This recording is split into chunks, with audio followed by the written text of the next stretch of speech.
Before we get into Bitcoin stuff, and because Sean's been talking about you for like a year now, because he was following a MicroStrategy and all that, but you own a ton of domain names, right?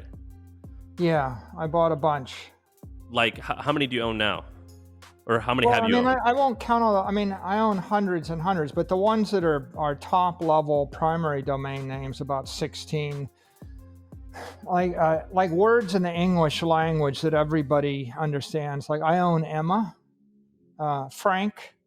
I own my own name. I own Michael.com. I also own my nickname, Mike.com.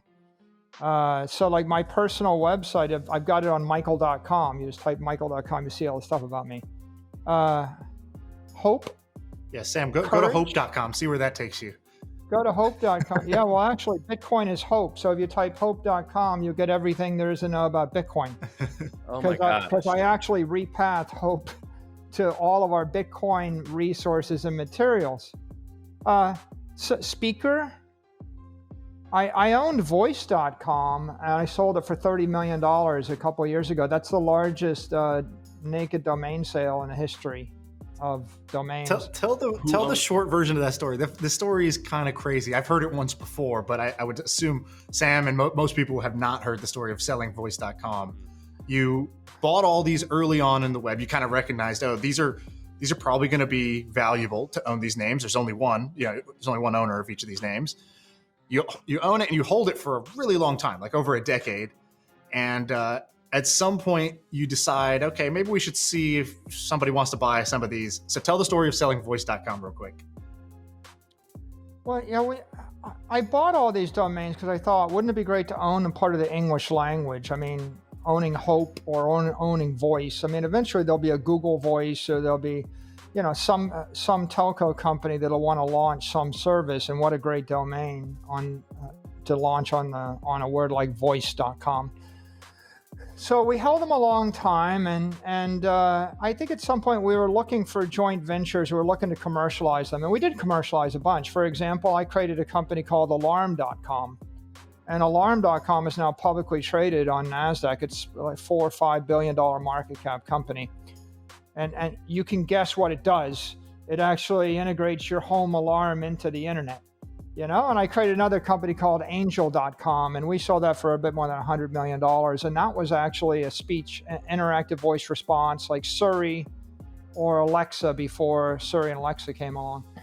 And so I had Voice and I was holding it, and we were looking for some kind of good commercialization, and someone out of the blue, they contacted us, one of the domain brokers, and they said, well, do you want to sell it? We'll give you $150,000. And I was like, someone came to me and said, they offered $150,000. I said, no. So I thought nothing of it because I couldn't see the point. A week later, they come back and said, well, they doubled it to $300,000. I said, tell them no. So a couple of days later, they go, well, the broker's really insistent. And so they went to $600,000. I said, no. So they said, well, what should you say? I said, don't tell anything. Tell them, like, we're not interested. It's got to be something serious. So they went to 1.2 million. I said, tell them no. I said, well, they want to know what you want for it. I said, send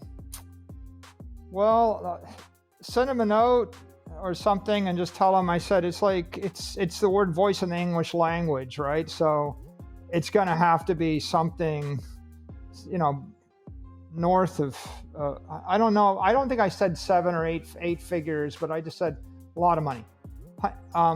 And so it went on, and they doubled again to 2.5 million, and then 5 million, and then around 10 million. Then they said, I had like 18 people in my office. They're like, or not 8, but 8 people. They're like looking at me like, are you going to take the money? It's like a lot of money now. I said, no, send them back. At this point, send them back a note pointing out that this is like the word voice in the English language, and it's worth $1 billion to the right company. And they said, well, you're going to give them a response? I said, okay, tell them 30 million. Tell them I'll take 30 million for it. Because I thought, like, if I didn't give them some number, they would stop negotiating after, 5 no's. So I said, tell them 30 million. I don't want to sell it for 30 million. I want to sell it for 100 million or more, but I guess I'll say 30 million. So at that point they said, well, they offered you, I think they upped their offer to like 12 million. I said, tell them no, but if you want, I'll take a meeting with them. So when it got to 12 million, I said I'd get on the phone for half an hour. So then we got on the phone and the call started with someone saying, well, how about 22 million? And I said, let me explain. This is like my daughter. Like I'm willing to like marry her off, but only to a man that values her more than I value her. So I value this domain, at 30 million. And so if you don't want to give me the 30, I'm going to regret after I sell it anyway. I'll have seller's remorse, but I would do it just to make the market. But if you don't want to value it at 30, I'll just keep it. And they're like, okay, we'll give you 30. I said, okay. So 30, you got a 30 from 100K. So they did like double 7 or 8 times, and I eventually, they started at 150K, I think, and we ended it. And I said 30, we ended at 30. But the point was, I didn't really need the money. It was a matter, like, if I had at the point maybe 600 million in cash in the bank, and the MicroStrategy is a multi-billion-dollar company, so I was like, $1 million's not going to move the needle for me. 100,000 is not going to move the needle for me. 10 million's not going to move the needle one way or the other. So there's no point in doing it unless it was something material. Were you like, the 8 people in your office, were they like your coworkers or? I mean, it's business development, the people that wanted the commission on the deal, So like most, it's like it's a big deal, right? They want to like do the deal, and the only way you get 30 million is to like say no to 22 million, right? And well, like most reasonable people, which the reason you are where you are is many would probably consider you not reasonable, right? I mean, you're an extreme personality type, and that's why you're very successful. But any reasonable person would say, "What are you, an idiot? Like you paid nothing for this. Take it." Were you always that? Like my view on it is that the English language is going to be important to the human race for 1,000 years, and in 1,000 years from now, voice will probably still have value, just like a lot of like hope. It's a valuable word forever. I mean, until you murder everyone that speaks the English language. If you think about how valuable it is, my real view is I think people are crazy for spending hundreds of millions of dollars on ad campaigns to market a brand that's a misspelling of a normal word.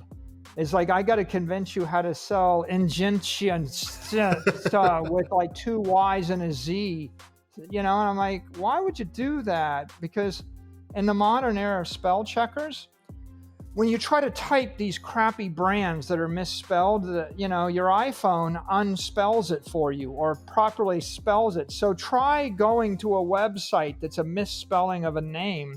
Most brands and most brand consultants, I just disagree with them all. They charge you a lot of money to come up with a misspelling of a common word, and then you spend $500 million marketing the brand. A much better idea would be buy the word hope or angel or alarm or alert or voice, even if you got to pay $100 million or $200 million or $500 million. Because if I see your ad and you tell me that your brand is alert.com, I can remember it in 1 second. I can spell it in 1 second. You leap immediately to the top of the Google search engine. So I always view domains as being undervalued, and then people spend hundreds of millions of dollars on crappy marketing to send someone to a place they can't spell, that they can't remember.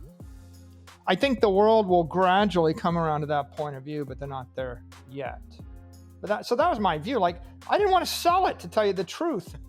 Like, if you owned the word angel or the word alarm or the word hope or voice, like, the truth is Google should have paid $1 billion for the word voice. I mean, if they're going to try to launch a voice service, it's worth it to them. And eventually, you know, what you're going to see is Apple, Amazon, Facebook, Google are just going to keep generating more money. But the word voice or the word hope or the, you know, fill in the blank, any kind of positive, easy to spell, short word in the English language is going to be an awesome place to build a brand.